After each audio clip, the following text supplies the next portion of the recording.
నేను సన్యాసం కరోమి, సన్యాసం తీసుకోవాలని చెప్పి అనుకుంటున్నానని మీరు.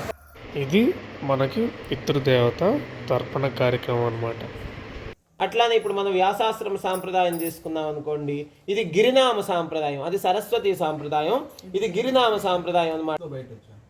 వీరు పూర్వాశ్రమంలో నాగరాజు, ఇప్పుడు వివేకానందగిరి స్వాముల వారు. శ్రీ వివేకానందగిరి స్వామి విష్ణు మహేశ్వరుల యొక్క స్వరూపము. త్వత్ప్రసాదాత్, మీ యొక్క అనుగ్రహము వలన అహం, నేను సన్యాసం కరోమి, సన్యాసం తీసుకోవాలని చెప్పి అనుకుంటున్నానని మీరు ప్రార్థించారు. ఇదే సమాధానం చెప్తున్నారు. హే పుత్ర, సన్యాసం కిమర్థం కరోషి, సన్యాసం మహాదుష్కరం, తస్మాత్ సన్యాసో గృహస్థాశ్రమ ఏవ కర్తవ్యః, తత్ర సర్వధర్మాన్ ప్రాప్నోషి అని గురుదేవుడు. ఏ దాని అర్థం అంటే, హే పుత్ర, ఓ నాయనా, సన్యాసం కిమర్థం కరోషి, నువ్వు అసలు సన్యాసం తీసుకోవాలని ఎందుకు అనుకుంటున్నావు? సన్యాసం మహాదుష్కరం, సన్యాసం అనేది అంత తేలికైనటువంటి విషయం కాదు. తస్మాత్, కాబట్టి సన్యాసం నా కర్తవ్య, సన్యాసం అనేది విడిచిపెట్టేసే అసలు ఆలోచనే వద్దు. గృహస్థాశ్రమ ఏవ కర్తవ్య, చక్కగా గృహస్థాశ్రమం తీసుకో. తత్ర సర్వధర్మాన్ ప్రాప్నోషి, అక్కడ అన్ని ధర్మాలన్నీ కూడా వాటిని ఆచరించి నువ్వు ధరించి తప్ప సన్యాసం జోలికి వెళ్ళబోతున్నాయినా అని చెప్పి గురుదేవులు అంటున్నారు. మలయాళ స్వామి కూడా అంత ఆత్మ సాక్షాత్కారం పొంది వ్యాసాశ్రమం. మా గురువు గారైన శంకరానంద స్వామి గారు ఆయన శిష్యులైనటువంటి నాగరాజు గారికి సన్యాస దీక్ష కార్యక్రమాన్ని ఉపదేశం చేస్తారు. గృహస్థంలో ఉండండి, సన్యాసం చిన్న విషయం కాదు, చాలా కష్టతరమైనది అనేది ముందు వాళ్ళు తెలియజేస్తున్నారు గురువు.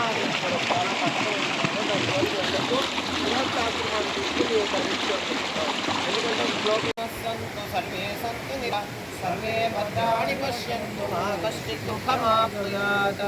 ఓం సర్వేషాం స్వస్తిర్భవతు, ఓం సర్వేషాం శాంతిర్భవతు, ఓం సర్వేషాం పూర్ణం భవతు, ఓం లోకాః సమస్తాః సుఖినో, ఓం శాంతి శాంతి శాంతిః.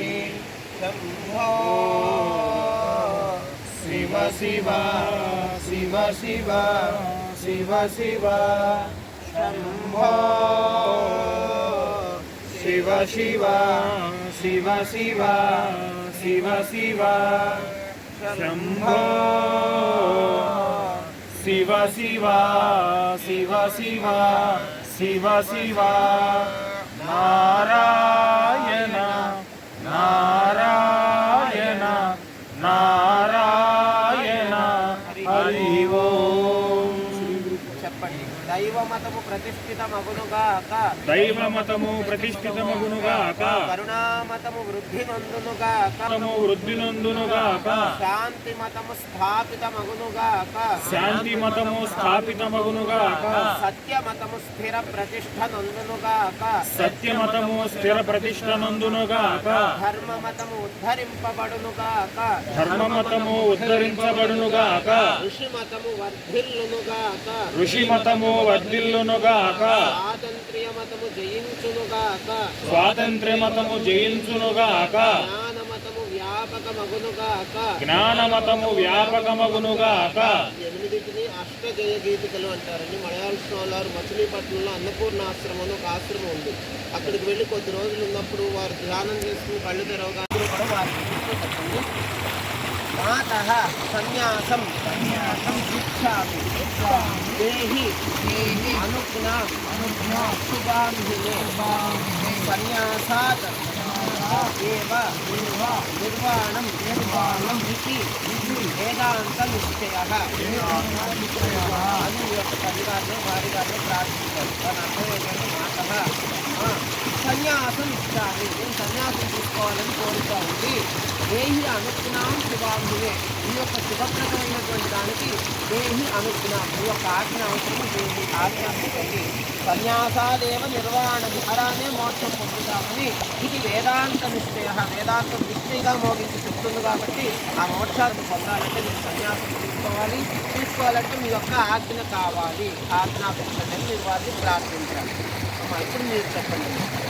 సాధు వత్స మయా ప్రోక్తం యథేచ్ఛసి తథా కురు యత సన్యాసాత్ తత సఫలం జన్మమామకం పితరం మాంశ్చ లోకాంశ్చ స్వాత్మానం వంశమేవ చ పితॄన్ దేవాన్ తథా సర్వాన్ ఉద్ధరత్వం గుణాంబుధే అని మీ యొక్క తల్లిగారు ఆజ్ఞాపించారు.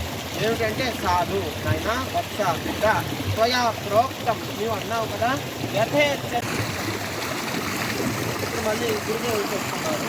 వత్స త్వం బ్రహ్మచర్య దీక్షయా తపోనిష్ఠయా చ వర్షత్రయం ఏకవర్షం మాసషట్కం వా తీర్థభ్రమణ తీర్థవాస సాధుచర్య తత్సేవార్థం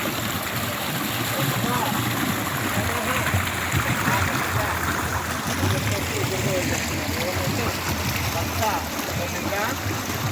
నీవు బ్రహ్మచర్య దీక్షయ బ్రహ్మచారిగా ఉంటూ తీర్థవాస ఆయా స్థానాల్లో వాసం చేస్తూ సాధు సంఘ తత్సేవాధికం సాధువుల్ని వారందరినీ కూడా సేవిస్తూ కృత్వ ఉండి పునః ఆగచ్చ. ఒక సంవత్సరం తర్వాత అప్పుడు నీ యొక్క జిజ్ఞాసంతుల్ని చూస్తాము అని చెప్పేసి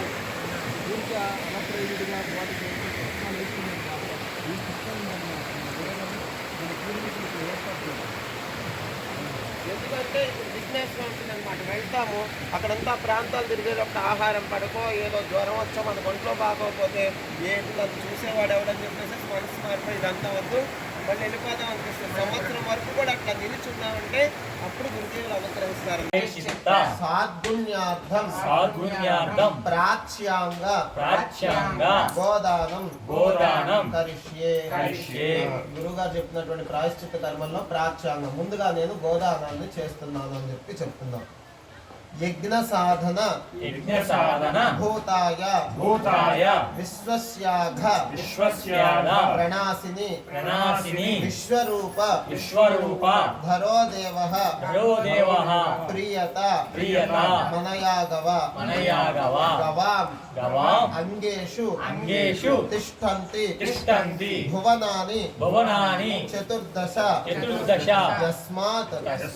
తస్మాత్ శివం మే స్యాత్ అతః శాంతిం ప్రయచ్చమే అని ఆ యొక్క గోమాతను ప్రార్థిస్తున్నాం అన్నమాట. యజ్ఞ సాధన భూత.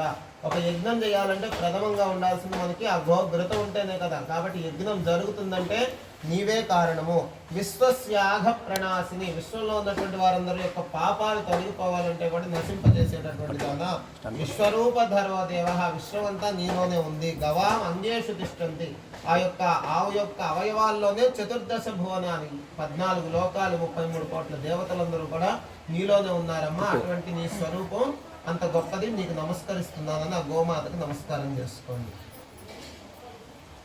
చెప్పండి. అస్మై బ్రాహ్మణాయ శ్రీ మహావిష్ణు స్వరూపాయ శ్రీ మహావిష్ణు ప్రీత్యర్థం మమ సన్యాస గ్రహణ అధికార యోగ్యత సిద్ధ్యర్థం గోదాన ప్రత్యామ్నాయం హిరణ్యం తుభ్యమహం సంప్రదదే నమమా అని చెప్పి మళ్ళీ 1 రూపాయి తీసుకుని ఆ తాంబూలం మీదే సమర్పించేసండి. ఈ అక్షతలు ఆ తాంబూలం పైన ముందుగా వేసేయండి, చేతితోనే తీసుకోండి స్వామి. ఆ అక్షతలు వేసిన తర్వాత మళ్ళీ ఒక రూపాయలైనా అక్కడ తాంబూలం గోదాన నిమిత్తం దీన్ని సమర్పిస్తున్నానని చెప్పి రూపాయి పెట్టిన బంధూనాం ఏ చాన్య గతి వర్జితాః క్రియాలోప హతాశ్చైవ జాత్యంధాః పంగవస్తథ విరూప ఆమగర్భాశ్చ జ్ఞాత కులే మమ తేషాం పిండో మయా దత్తో అక్షయం ఉపతిష్టతు. పితృవంశంలో మృత ఏ చ చనిపోయిన వాళ్ళు, తల్లి వంశంలో చనిపోయిన వారు, ఏ చ అన్యే గతివర్జితాః క్రియాలోపతాశ్చైవ, ఒకవేళ వారి పుత్రులు వారి సంతానం అంతా కూడా చేసినా కూడా క్రియాలోపం వల్ల వారు కనుక అటువంటి గతులను పొందుతున్నారు అంటే వారందరూ కూడా తరించాలి అని చెప్పేసి. తర్వాత ఆ బ్రహ్మణో ఏ పితృవంశ జాత మాతుః తథా వంశ భవాం మదీయోః వంశద్వయేస్మిన్ మమ దాసభూత భృత్యాస్తథైవ ఆశ్రిత దేవరాశ్చ మిత్రాణి సఖ్యః పశవశ్చ దాసాః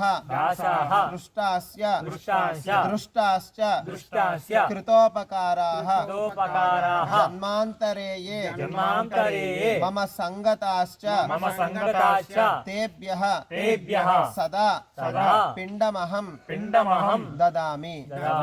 అంటే ఈ జన్మలోనే కాదు, నేను ఏ జన్మల్లో అసలు నాతో ఏ సంబంధాలు ఉన్నటువంటి వారందరూ కూడా భృత్యాః, నాకు పని చేసినటువంటి వారు కానివ్వండి, దాసులు కానివ్వండి, నాకు ఏదైనా ఉపకారం చేసినటువంటి వారు కానివ్వండి, వాళ్ళందరికీ కూడా ఎక్కడెక్కడ ఏ లోకాల్లో ఉన్నా కూడా వారికి ఉత్తమ గతులు కలగాలి అని సదా పిండమహం దదామి, నేను ఈ పిండాన్ని వారి కొరకు సమర్పిస్తున్నాను అనే భావంతో విడిచిపెట్టింది. తర్పయామి.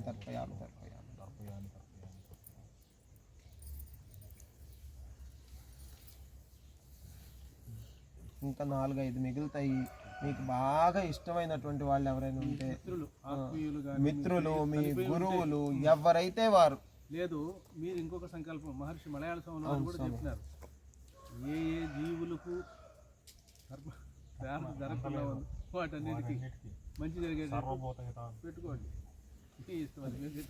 ముందు మీకు బాగా ఇష్టమైన వాళ్ళు ఉంటే వాళ్ళకి 2-3 సమర్పించుకోండి, చివరిలో ఒకటి ఉంచుకోండి. స్వామివారు గయ వెళ్ళినప్పుడు మలయాళ స్వామివారు పురోహితులందరూ కూడా మేము మీకు పిండ ప్రదానం చేస్తాం, రండి అంటే మేము అనుకునేది మీరు చేయించలేరులే అంటే, ఏంటి అది అంటే స్వామివారు చెప్పారు, సమస్త చరాచర ప్రాణికోట్లన్నీ కూడా క్షేమంగా ఉండాలని చెప్పేసి వారు ఆ సంకల్పం చేశారనమాట. అట్లా మీకు నచ్చిన వాళ్ళు ఎవరైనా ఉంటే వాళ్ళకి విడిచిపెట్టి చివరిలో ఒకటి సర్వభూతాల కోసం విడిచిపెట్టండి. గుర్తెచ్చుకోండి, మళ్ళీ తర్వాత గుర్తొచ్చినా చేయలేము. నాగరాజు, మీ మిత్రులు ఆత్మీయులు శర్మ గారు, మీరు కూడా అంతే పెట్టి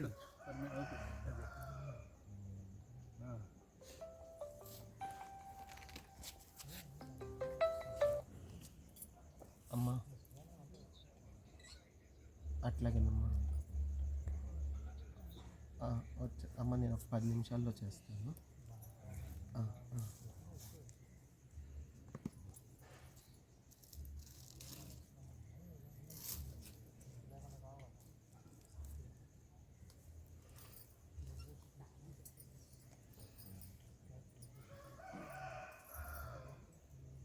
అక్కడ ఏమైనా అరటిపళ్ళు కానీ బెల్లం ముక్క కానీ ఉందా?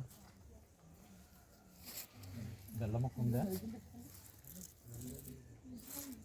విడిగా నైవేద్యం పెట్టినవి కాదమ్మా, విడిగా ఉంటాయి చూడండి, ఇందాక తెచ్చారు. బెల్లం ముక్క కావాలా? బెల్లం ముక్క తెస్తారా? బెల్లం ముక్క అరటిపళ్ళు 2 కావాలా? ఏదో ఒకటైనా పర్వాలేదండి. కొంచెం 3 చిన్న ముక్కలు బెల్లం తండి, 3 చిన్న ముక్కలు, లేదంటే ఒక 1 డజన్ అరటిపళ్ళు, ఏదో అరటిపళ్ళు తొందరగా.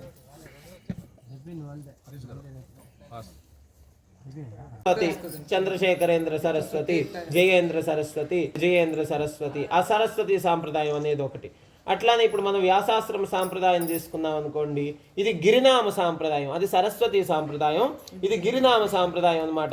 ఏదో విద్యానందగిరి, అసంగానందగిరి, విమలానందగిరి, శంకరానందగిరి అని వీరందరికీ కూడా ఇది గిరినామ సాంప్రదాయం. ఇంకొకటి మనం శృంగేరికి వెళ్ళాం అనుకోండి, వాళ్ళదంతా చంద్రశేఖర భారతి, విధుశేఖర భారతి, అది భారతీ సాంప్రదాయం. ఇట్లాంటివి 10 రకాల సాంప్రదాయాలు ఉన్నాయి. వాటిని శంకరాచార్యులు వారు పెట్టారనమాట. ఏమిటండి ఆ 10 అంటే తీర్థ, ఆశ్రమ, వన, అరణ్య, గిరి, పర్వత, సాగర, సరస్వతి, భారతి, పురి, గిరి, ఇవి దశనామాలు అనమాట. ఈ 10 సాంప్రదాయాలు ఉన్నాయి. ఇప్పుడు మనం ఇక్కడ గిరినామ సాంప్రదాయంలో ఉన్నాం కాబట్టి కాసేపు ఆగిన తర్వాత వారికి యోగ పట్టా ఇస్తారు. అప్పుడు వారి పేరులో గిరినామ సాంప్రదాయం అనేది చేరుతుంది. ఇప్పుడు ఈ 4 మహావాక్యాల్లో కూడా కొన్ని సాంప్రదాయాలకి ఒక్కొక్క సాంప్రదాయానికి ఒక్కొక్క మహావాక్యాన్ని శంకరాచార్యులు వారే నిర్ణయించి ఉన్నారు. అట్లా మన ఈ గిరినామ సాంప్రదాయానికి 4వ మహావాక్యం అయినటువంటి అయమాత్మా బ్రహ్మ, చెప్పండి అమ్మా, అయమాత్మా బ్రహ్మ అనేటటువంటి మహావాక్యం ఏదైతే ఉందో దానిని గిరినామ సాంప్రదాయం వారందరూ కూడా విచారణ చేసి దాన్ని సాక్షాత్కారం పొందాలి. ప్రజ్ఞానం బ్రహ్మ అనేది లక్షణ వాక్యం, అహం బ్రహ్మాస్మి అనేది అనుభవ వాక్యం, తత్వమసి అనేది ఉపదేశ వాక్యం, గురువు ఉపదేశిస్తారు. అయమాత్మ బ్రహ్మ అనేది ఇది సాక్షాత్కార వాక్యం అంటారు దీన్ని. మిగతా 3 పక్కన పెట్టండి. మనం ప్రస్తుతం అయమాత్మ బ్రహ్మ కాబట్టి దాని గురించే తెలుసుకునే ప్రయత్నం చేద్దాం. అయమాత్మ బ్రహ్మ అనేది సాక్షాత్కార వాక్యము. సరస్వతి అనే కిరీటం మీద పెట్టుకుంటే ఉపనిషత్తులు రావాలి కూడా శంకరాచార్యులు నిర్ణయించారు. ఉదాహరణకి సరస్వతి సాంప్రదాయం చెప్పారనుకోండి, సరస్వతి అని పేరు పెట్టుకున్న వాళ్ళు ఎట్లా ఉండాలి అంటే సర్వజ్ఞాన రతో నిత్యం సర్వవాది కవీశ్వర. ఎటువంటి కవి, ఎటువంటి పండితుడు చెదురుగుండా నిలబడినా కూడా సర్వజ్ఞానరత, వాణ్ణి వాదించి ఓడించేట అంతటి పాండిత్యం ఉండాలంటే సరస్వతి సాంప్రదాయం వాళ్ళకి. సంసార సాగరాహంతా సౌహి సరస్వతి, అట్లా అంత కవిత్వము పాండిత్యం ఉండి ఎవరు వచ్చినా కానీ సమాధానం చెప్పగలిగేటటువంటి శక్తి ఉండి వీడు సంసారం నుండి తరించాలనేటటువంటి సాధన చేసుకునే వాళ్ళని సరస్వతి సాంప్రదాయంలో ఉంచమన్నారు శంకరాచార్య. ఇప్పుడు మనది గిరినామ సాంప్రదాయం అన్నాం కదా, గిరినామ సాంప్రదాయం వారు ఏం చేయాలంటే వాసో గిరివనే నిత్యం, వాళ్ళు ఎక్కడ నివసించాలంటే పర్వత స్థానాల్లో, లేదు వనహ అంటే అరణ్య స్థానాల్లో ఉంటూ నిత్యం గీతాధ్యయన తత్పర, భగవద్గీత ఒకటి చదవండి చాలు, మిగతా మీకు ఏ పాండిత్యం అవసరం లేదు. నిత్యం గీతాధ్యయన తత్పర, ప్రతిదినము కూడా ఎప్పుడు వారు భగవద్గీతని అధ్యయనం చేస్తూ గంభీరాచల బుద్ధిష్ట, ఎటువంటి సందర్భం వచ్చినప్పటికీ కూడా వాటిని తట్టుకునేటటువంటి స్థిరమైనటువంటి నిశ్చలమైన బుద్ధి ఎవరికి కలిగి ఉంటుందో గిరినామా స ఉచ్యతే, వారు గిరి సాంప్రదాయానికి చెంది ఉండాలి అని శంకరాచార్యులు నిర్ణయించారు. ఇది మనం ఎవరో చెప్పింది కాదనమాట. కొండ ఎలా ఉంటుందో అలా గట్టిగా ఉండాలి, కాలకుండా. గిరి అనే పేరులోనే అచలం కదా, కొండ అనేది అచలం కదా, అట్లా మన బుద్ధి కూడా కదలకుండా స్థిరమైపోయి ఉండాలి అని చెప్పి. వాసో గిరివనే నిత్యం నిత్యం గీతాధ్యయన తత్పర గంభీరాచల బుద్ధిశ్చ గిరినామా స ఉచ్యతే అని శంకరాచార్యులు చెప్పారు. అటువంటి గిరినామ సాంప్రదాయం ఉత్తర భారతదేశం వెళ్ళారనుకోండి, సన్యాసులు ఎవరికి వెళ్ళినా వాళ్ళు అడిగేటటువంటి ఫస్ట్ ప్రశ్న ఆప్కా యోగ పట్టా క్యా హై అని. ఏంటి అంటే నీ సాంప్రదాయం ఏంటి, నీ గురువు ఎవరు అని చెప్పేసి అడుగుతారు. పరంపర, దాన్నే యోగ పట్ట అంటారు. అంతే, దాని పేరే యోగ పట్ట. ఆ యోగ పట్ట అంటేనే వారికి పేరుని నిర్ణయించడం.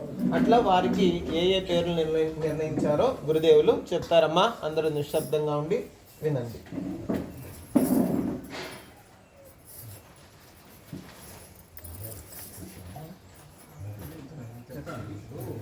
మాట్లాడద్దు, ఎవరు మాట్లాడదు. వీరికి పూర్వాశ్రమంలో సత్యనారాయణ శర్మ గారు, మీ అందరికీ తెలిసిన విషయమే, వారికి సత్యనారాయణ స్వామి వరాన్ని నిర్మించారో లేదంటే ఏ కారణమో ఏదో ఉండవచ్చు, ఆయన అనుగ్రహంతో వారు జన్మకు వచ్చారు. అయితే ఇప్పుడు వారికి దీక్షానామం పూర్వాశ్రమంలో సత్యనారాయణ శర్మ గారు, ఇప్పుడు సత్యానందగిరి స్వాములు వారు అనేటువంటి నామకరణం చేయబడింది. శ్రీ సత్యానందగిరి స్వాముల వారికి, శ్రీ సత్యానందగిరి స్వాముల వారికి, శ్రీ సత్యానందగిరి స్వాముల వారికి. సత్యానందగిరి స్వాముల వారు వారి నామధేయం. మీరు ఎవరు పిలవాలన్నా ఇప్పుడు మీ బాంధవ్యాలు లేవు, ఇంకా గురువు గారని అనొచ్చు, స్వామి గారని అనొచ్చు. ఇప్పుడు వీరు నామధేయం పూర్వాశ్రమంలో వీరు బ్రహ్మచారి కదా, వృత సన్యాసి అంటారు. వీరికి రాముడన్న వాళ్ళ పూర్వీకులు రాఘవేంద్ర అనేటువంటి పేరు పెట్టారు. వీరు రామతీర్థ స్వామిని ఆదర్శంగా తీసుకొని వారిలో లక్షణాలు, వారిలో భావాలు. రామతీర్థ తెలుసా మీకు? స్వామి రామతీర్థ, వివేకానంద, రామతీర్థ ఇలా ఉన్నారు కదా. వాళ్ళ ఆదర్శంతో రాఘవేంద్ర అనే అతను మనసులో నన్ను అనుసరించి నేను కూడా ముందుగా ఉచ్చారణ చేశాను. ఆశ్రమంలో సన్యాసం పూర్వమే నీవు రామతీర్థలాగా ఉండాలన్నా అని నేను ఉత్తేజపరచడము, ఇద్దరము కలిసి బయట వెళ్ళడం. ఇప్పుడు వారి మనసులో అదే ఉంది కాబట్టి ఇప్పుడు రాఘవేంద్ర కాదు, పూర్వాశ్రమంలో రామతీర్థానందగిరి స్వాములు. శ్రీ రామతీర్థానందగిరి స్వాముల వారికి శ్రీ రామతీర్థానందగిరి స్వాముల వారికి శ్రీ రామతీర్థానందగిరి స్వాముల వారికి. ఇప్పుడు చిన్న స్వాములు వారు ఇద్దరు సమానంలో ఉన్నారు. పెద్ద స్వాములు వారు ఉన్నారు, చిన్న స్వాములు వారు. వీరు ఇంట్లో నుండి బయలుదేరినప్పుడు స్వామి వివేకానందతో స్ఫూర్తితో బయట వచ్చారు. నేను కూడా అదే స్ఫూర్తితో బయట వచ్చాను. వీరు పూర్వాశ్రమంలో నాగరాజు. ఇప్పుడు వివేకానందగిరి స్వాముల వారు. శ్రీ వివేకానందగిరి స్వాముల వారికి శ్రీ వివేకానందగిరి స్వాముల వారికి శ్రీ వివేకానందగిరి స్వాముల వారికి. దీన్ని యోగ పట్ట అని చెప్పేసి అంటారమ్మా. తర్వాత శ్రీమద్ భగవద్గీత 11వ అధ్యాయము పారాయణ చేయాలి సన్యాసం తీసుకున్న తర్వాత. అది మీరు అందరూ కూడా శ్రవణం చేయండి. ఆయన నా దగ్గర భగవద్గీత ఉంది. శివరాయుడు హరీష్గా తెస్తాను స్వామి. శ్రీకృష్ణ పరబ్రహ్మణే నమః. శ్రీమద్ భగవద్గీత ఏకాదశోऽధ్యాయः విశ్వరూప సందర్శన యోగः. అర్జున ఉవాచ మదనుగ్రహాయ పరమం గుహ్యమధ్యాత్మ సంజ్ఞితం యత్వయోక్తం వచస్తేన మోహోయం విగతో మమ. భవాప్యయౌ హి భూతానాం శ్రుతో విస్తరశో మయా త్వత్తః కమలపత్రాక్ష మాహాత్మ్యమపి చావ్యయం. ఏవమేతద్యదా తత్వమాత్మానం పరమేశ్వర ద్రష్టుమిచ్ఛామి తే రూపం ఐశ్వరం పురుషోత్తమ. మన్యసే యది తచ్చక్యం మయా ద్రష్టుమితి ప్రభో యోగేశ్వర తతో మే త్వం దర్శయాత్మానమవ్యయం. శ్రీ భగవానువాచ పశ్య మే పార్థ రూపాణి శతశోధ సహస్రశః నానావిధాని దివ్యాని నానావర్ణాకృతీని చ. పశ్యాదిత్యాన్ వసూన్ రుద్రాన్ అశ్వినౌ మరుతస్తదా బహూన్యదృష్టపూర్వాణి పశ్యాత్మాకశ్చిద్ దుఃఖమాప్నుయాత్. ఓం దుర్జనః సజ్జనో భూయాత్ సజ్జనః శాంతిమాప్నుయాత్. శాంతో ముచ్యేత బంధేభ్యో ముక్తశ్చాన్యాన్ విమోచయేత్. ఓం కాలే వర్షతు పర్జన్యః పృథివీ సస్యశాలిని దేశోऽयं క్షోభరహితః సంతు నిర్భయాః. ఓం కరచరణకృతం వా కాయజం కర్మజం వా శ్రవణనయనజం వా మానసం వా పరాధం విహితమవిహితం వా సర్వమేతక్షమస్వ. శివ శివ కరుణాబ్ధే శ్రీ మహాదేవ శంభో. ఓం అసతో మా సద్గమయ ఓం తమసో మా జ్యోతిర్గమయ ఓం మృత్యోర్మా అమృతంగమయ. ఓం షన్నో మిత్రః శం వరుణః షన్నో భవత్వర్యమా షన్న ఇంద్రో బృహస్పతిః షన్నో విష్ణురుక్రమః. ఓం పూర్ణమదః పూర్ణమిదం పూర్ణాత్ పూర్ణముదచ్యతే పూర్ణస్య పూర్ణమాదాయ పూర్ణమేవావశిష్యతే. ఓం స్వస్తిర్భవతు. ఓం సర్వేషాం శాంతిర్భవతు. ఓం సర్వేషాం పూర్ణం భవతు. ఓం లోకాః సమస్తాః సుఖినో భవంతు. ఓం శాంతిః శాంతిః. శంభో శివ శివ శివ శివ శివ శివ శంభో శివ శివ శివ శివ శివ శివ శంభో శివ శివ శివ శివ శివ శివ. నారాయణ నారాయణ నారాయణ. అందరు చెప్పండి అమ్మా. దైవమతము ప్రతిష్ఠితమగునుగాక దైవమతము ప్రతిష్ఠితమౌనుగాక. పరిణామ కరుణామతము వృద్ధి నొందునుగాక శాంతిమతము స్థాపితమక సత్యమతము స్థిర ప్రతిష్ఠ నొందునుగాక ధర్మమతము ఉద్ధరింపబడునుగాక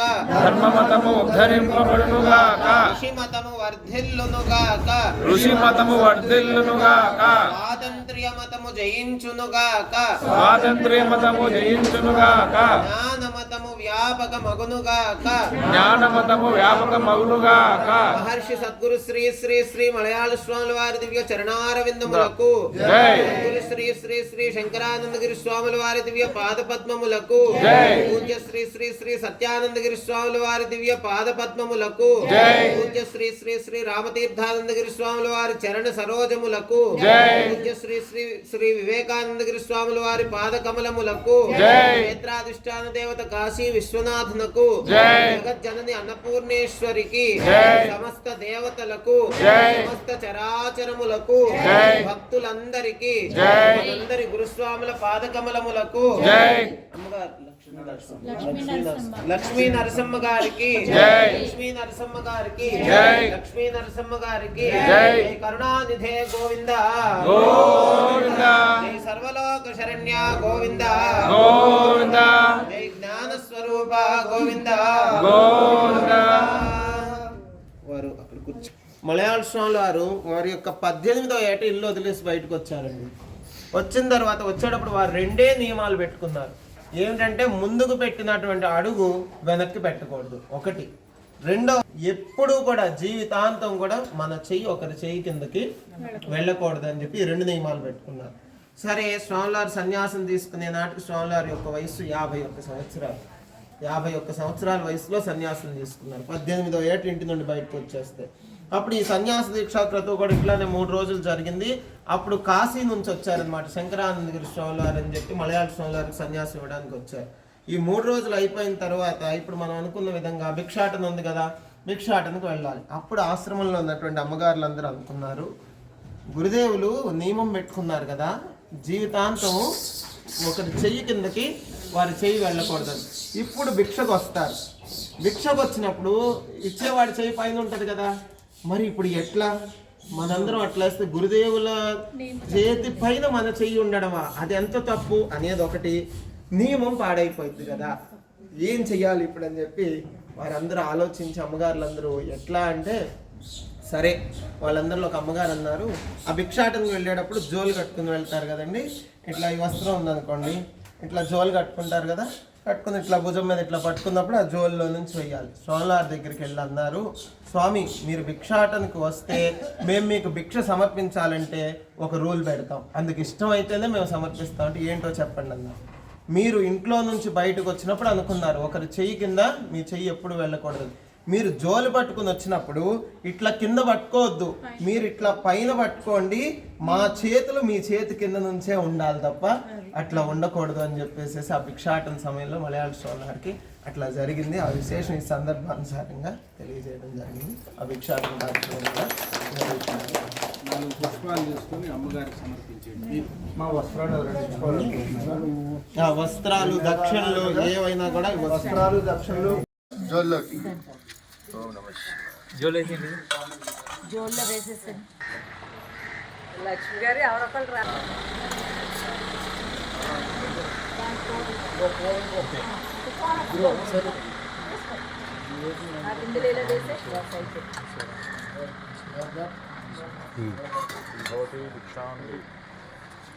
వదిన మీరు ఒకసారి అక్కడికి వెళ్ళండి.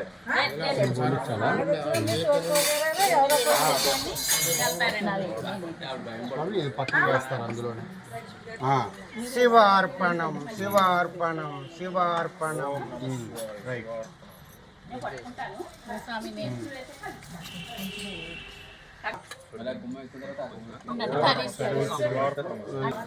తగ్గించాను అంటే ఇంకో ఇంట్లోది కూడా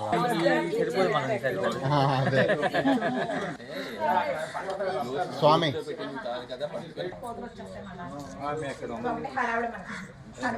హర హర మహాదేవ హర దేవ శంకర హర హర మహాదేవ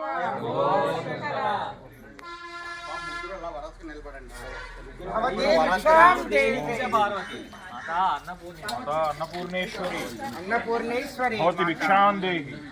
అది బ్యాగులు జోలు జోలు బ్యాగులు జోలు ఎలా ఇచ్చిండు నేను పట్టుకుంటాను. అక్కలేదు వాళ్ళే పట్టుకుంటారు.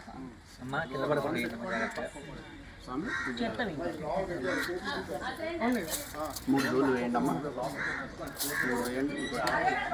మొత్తం ఇప్పుడు ప్లేట్తో అలా వదిలేయండి, ప్లేట్తో మొత్తంగా వదిలేయండి. అలా వదిలేండి జోలు అందులోకి, పళ్ళు కూడా అలా వేయండి.